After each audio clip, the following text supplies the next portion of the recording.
April 15th, 1945. The woman who boarded the small plane at Munich's Ray Airport had almost no luggage.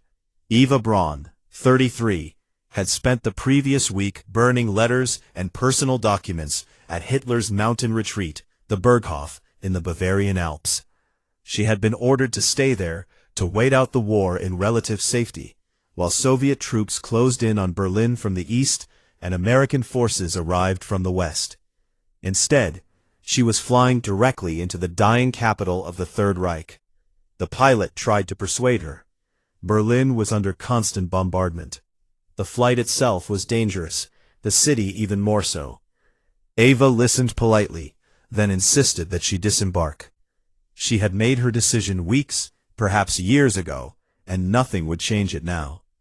She arrived in Berlin that evening, as artillery shells fell on the outskirts of the city. The streets she knew were unrecognizable, transformed into scenes of rubble and ash. The vehicle that had picked her up from Gatow airfield drove past the rubble and burning buildings of the Reich Chancellery. From there, she descended into the Führerbunker, the underground complex where Adolf Hitler directed the last futile defense of his crumbling empire. Hitler was furious when he learned that she would come. Several witnesses, including his secretary, Trudel Junge, later described the scene. He had clearly ordered Eva to stay at the Berghof, where she had been captured by the Americans, rather than the Soviets, where she could have survived. Her arrival represented a direct violation of an order that almost no one dared to do in Hitler's presence, but he always remained calm. According to those present, she simply told Hitler that she had chosen to stay here, that her place was with him. When he insisted on leaving her, she refused. Trudel Junge remembered AA's words, spoken with quiet conviction. She would rather die in the capital of the Reich than live in the provinces. To understand why Eva Braun made this choice, it is necessary to understand who she was and what her relationship with Adolf Hitler had been for the past 16 years. She was born in Munich on May 6, 1912, the second of 3 daughters in a middle-class Catholic family. Her father taught at a vocational school. Her mother managed the household. Eva attended a convent school, showed talent in athletics and dancing, and dreamed of becoming an actress. Instead, at the age of 17, she went to work as an assistant in the photography studio of Hitler's personal photographer, Heinrich Hoffmann. There, in October 1929, she met Hitler. He was 40 years old, already the leader of the National Socialist German Workers' Party, already notorious.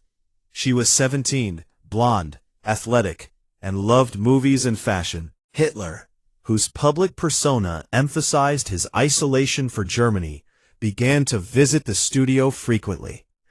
The relationship that developed was unlike any other in Hitler's life.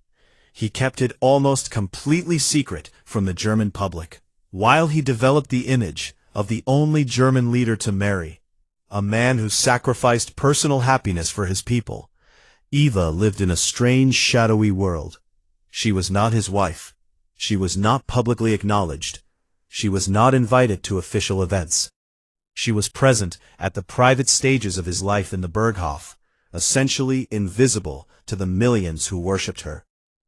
This invisibility wounded her.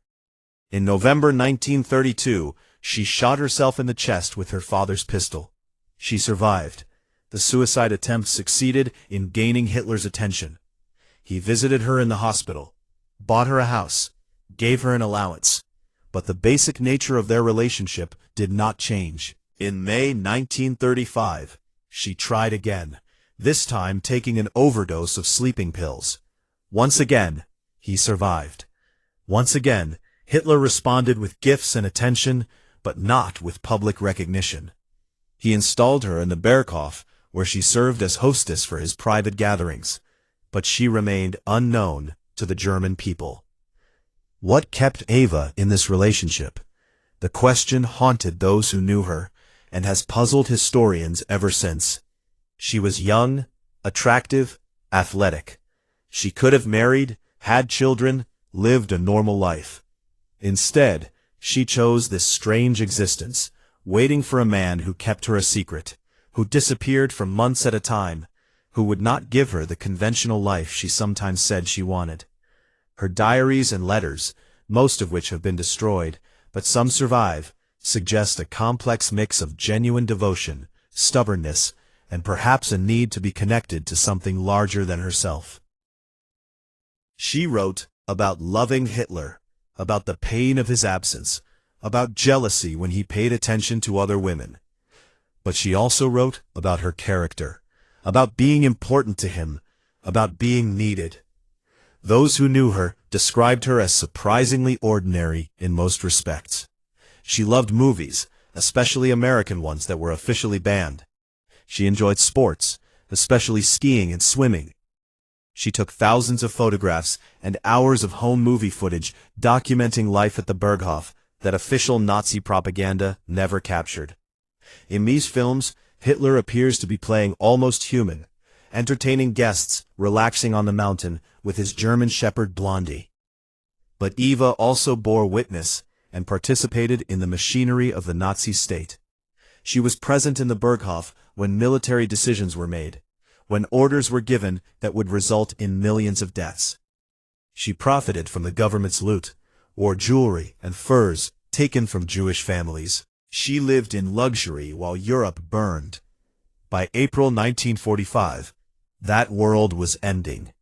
Soviet forces surrounded Berlin. American and British troops had crossed the Rhine. Concentration camps were being liberated, revealing the horrors that would define the Nazi regime forever. Hitler's empire, which he had boasted would last 1,000 years, was collapsing after just 12 years. Eva had power. In the Berghof, she was relatively safe. When American forces arrived, she would certainly be captured, but she was likely to escape. She was not a political figure, not a military commander, not someone who gave orders. She was Hitler's accomplice, deliberately kept hidden. She would have faced interrogation, perhaps imprisonment, but probably not execution. She chose differently.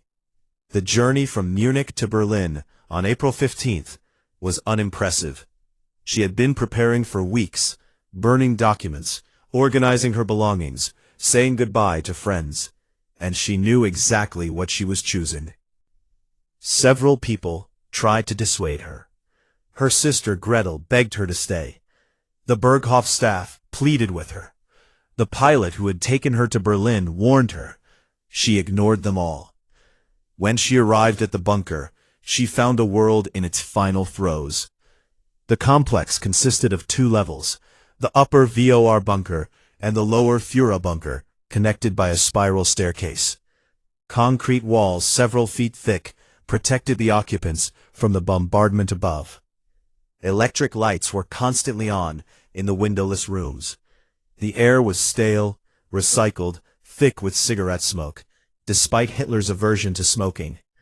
About 40 people occupied the bunker complex in those final days. Hitler's military staff continued to move phantom armies on maps, issuing orders to units that no longer existed. Propaganda Minister Josef Goebbels had moved his entire family, including his 6 children, into the bunker. Secretaries typed communications that would never be delivered. The guards kept watch over a government that now had nothing to protect. Eva brought a strange sense of routine to this apocalyptic scene. Eyewitnesses described her as unusually calm, almost cheerful. She arranged meals in the bunker's dining area. She talked about fashion and movies with the secretaries. She played with Goebbels' children. Trottel Jenga remembered being impressed by AA's ease, his apparent acceptance of what was to come. But Eva also made her position clear. When Hitler again urged her to leave and fly south while escape was possible, she refused. When others suggested that she could still save herself, she refused. She told numerous people that she had made her choice, that she wanted to stay here, that this was where she belonged. The daily routine of the bunker continued, even as the world above fell apart. Hitler held military conferences where he raged at generals and moved non-existent divisions. Meals were served at regular times. People slept or tried to sleep when shells exploded overhead. The Soviet trap was tightening. By April 22nd, the range of Soviet artillery was as far as the Reich Chancellery. Shells were hitting the garden above the bunker with increasing frequency. On April 23rd, the utter hopelessness of the situation became undeniable even to Hitler. Hermann Göring, his designated successor, sent a telegram from Bavaria asking if he should assume leadership of the Reich. Hitler dismissed Göring from all his posts, calling it a betrayal, and ordered his arrest. The next day, he learned that Heinrich Himmler, the head of the SS and one of the most powerful men in the Nazi state, had attempted to negotiate a surrender with the Western Allies. Hitler's anger was volcanic. The men he had trusted most had deserted him. In this context, with the betrayal confirmed and defeat certain, Hitler made his final plans.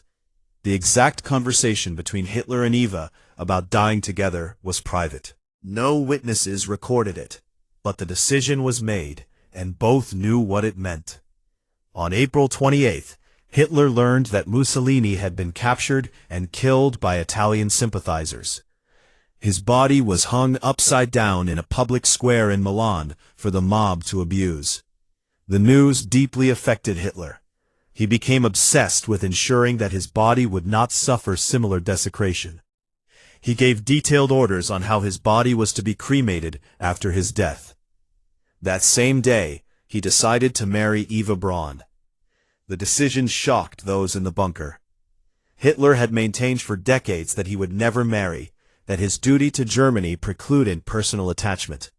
But with Germany destroyed and his own death imminent, that reasoning no longer applied. Or perhaps he finally wanted to give Eva something she had been waiting 16 years to receive. A city official named Walter Wagner was found and brought to the bunker. Wagner was a minor Nazi Party functionary based in Berlin and authorized to perform weddings.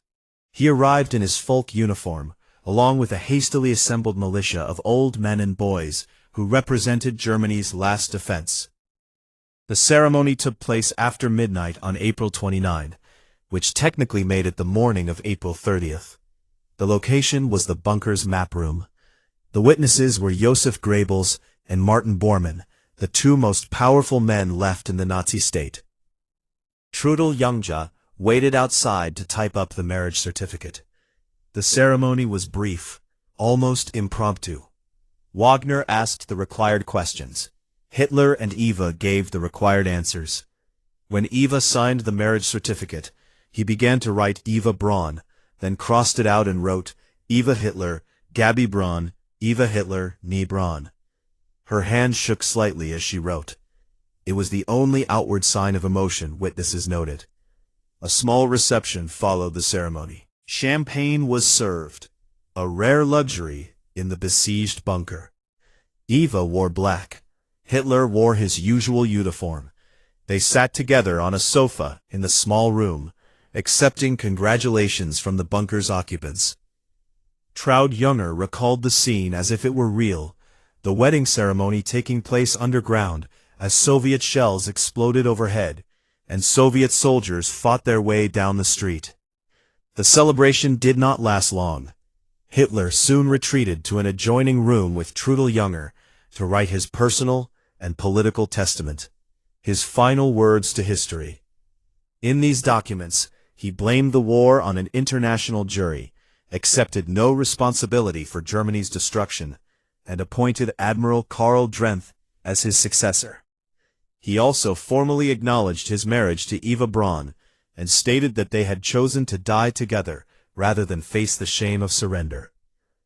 April 30th began with Soviet forces less than a mile from the Reich Chancellery. Artillery shells were falling continuously. Small arms fire could be heard in the streets. The end was hours, perhaps minutes away. Hitler spent the morning saying goodbye to his staff. He walked through the corridors of the bunker, shaking hands, thanking people for their service. His face was gray, his hands were shaking, His left arm was shaking, from a stroke that had worsened in recent months. He looked decades older than his 56 years. Eva also said goodbye to him. He gave away his possessions, his jewelry, and his furs to secretaries and officers' wives. He wrote a final letter to his best friend, Hera Schneider, which never arrived. He was calm, composed, almost serene. Several witnesses commented on this. While others wept or panicked, Eva accepted what was coming with apparent calm. Around 3 p.m., Hitler and Eva went to Hitler's private quarters, a small suite of rooms in the deepest level of the bunker. They said goodbye to the remaining staff and closed the door. Hitler's valet Heinz Langer and his SS adversary Otto Gunscher stood guard outside. What happened in those final moments was private. No one witnessed it, but the physical evidence tells the story. Hitler shot himself in the right temple with his Walter pistol. Eva bit into a cyanide capsule. Death would have been almost instantaneous for both. They sat together on a small sofa, Hitler on the right, Eva on the left. When their bodies were discovered a few minutes later, Eva's legs were tucked under hers. Hitler was slightly bent over. The smell of bitter almonds from the cyanide filled the small room. Langer and Gunscher, following Hitler's earlier orders, wrapped the bodies in blankets and carried them up the stairs to the bunker's emergency exit. They brought them outside into the Reich Chancellery Garden, a small courtyard surrounded by ruined buildings. Artillery shells were still falling. The men worked quickly, placing the bodies in a shallow depression in the ground. They doused the bodies with gasoline and set them on fire. The burning continued for hours, fueled by additional gasoline. Soviet artillery made the work dangerous. Shells exploding nearby forced the firefighters to take cover repeatedly. By evening, the bodies had become a mass of charred remains. They were buried in a shallow grave in the garden. Soviet forces captured the Reich Chancellery on May 2nd. They found the bunker abandoned. Its inhabitants had fled or died. Soviet intelligence officers discovered the burial site and exhumed the remains. Forensic examinations confirmed the identification through dental records. Hitler's jawbone was matched to his dentist's chart. Eva's body was identified by similar means. The Soviets kept this information secret for decades. Stalin wanted the West to worry that Hitler might have survived, alive somewhere. The remains were buried and reburied numerous times, moved from one place to another. Finally, in 1970, the KGB exhumed them for the last time, burned them again until nothing remained but ashes, and scattered the ashes in a river. Eva Braun Hitler existed as Hitler's wife for less than 40 hours. She waited 16 years for identification and only received it at the time of her death. There is no easy answer to the question of why she made this choice. Some historians say she was brainwashed, a victim of Hitler's manipulation who could not escape even if escape was possible. Others believe she was complicit in the crimes of the Nazi regime, that her choice to die with Hitler was an acceptance of shared guilt. Still others see her decision as a twisted form of romantic devotion, the culmination of a relationship that had defined her entire adult life. The truth is probably more complex than any single explanation. Eva Braun was not a political figure. She made no speeches, held no positions, issued no orders. But she was not entirely innocent either. She lived in the luxury provided by a genocidal regime. She was present in the Berghof when decisions were made that led to millions of deaths. She knew, at least in general terms, what was being done in the name of Germany. Her choice to come to Berlin and die with Hitler was, in a sense, the only important decision she ever made publicly. For 16 years, she existed in the shadows, hidden, kept secret, denied general recognition. In those last 2 weeks, she asserted her agency. She defied Hitler's orders to stay away. She insisted on being present. She chose death on her own terms rather than someone else's life. That does not make her decision admirable. It does not absolve her of complicity in the regime she supported. but it does make her something more than a passive victim or a mere footnote. In the end, Eva Braun made a choice. She chose to board that plane in Munich. She chose to land in the bunker.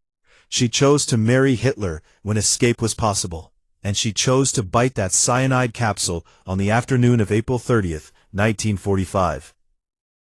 The words she said when Hitler asked her to die with him are lost to history. The conversation was private, unwitnessed, unrecorded, but her actions spoke clearly. She had come to Berlin specifically for this purpose. She had refused every opportunity to leave. When Trott Younger asked her why she had stayed, Eva's answer was simple and direct. She would rather die in the capital of the Reich than live in the provinces. This was not a woman forced to die against her will. This was not a victim who had no options. Eva Braun had choices, and she made them. She chose Hitler over safety, chose death over survival, chose to end her life in the ruins of Berlin rather than face what would come next. In the decades that followed, Eva Braun has been portrayed as everything from Hitler's innocent victim to his willing accomplice. The truth, as preserved in the testimonies of those who knew her and the documents she left behind, suggests something more ambiguous. She was a woman who made choices within the constraints of her circumstances, choices that were ultimately disastrous, but had to be made nonetheless. The bunker where she died was demolished by the East German government in 1988. The site is now a parking lot in central Berlin, with no sign of it. The Berghof, where she spent most of her adult life, was destroyed by Allied bombing and later demolished. Almost nothing remains of the physical spaces Eva Braun inhabited. The testimonies of survivors, some of the letters and diary entries that survived the destruction, the thousands of photographs and hours of film footage she took, and the historical record of those final days in Berlin. These sources paint a picture of a woman who was neither a monster, nor a saint, nor a hero, nor a helpless victim, but something more complex and more human. Eva Braun chose to die with Adolf Hitler. She made that choice deliberately with full awareness of what it meant. Whether that choice reflected love, loyalty, cooperation, or desperation, or some combination of all of these, we cannot know for sure. What we do know is that she made it, and that she told the end of her story on her own terms, however horrific those terms might be.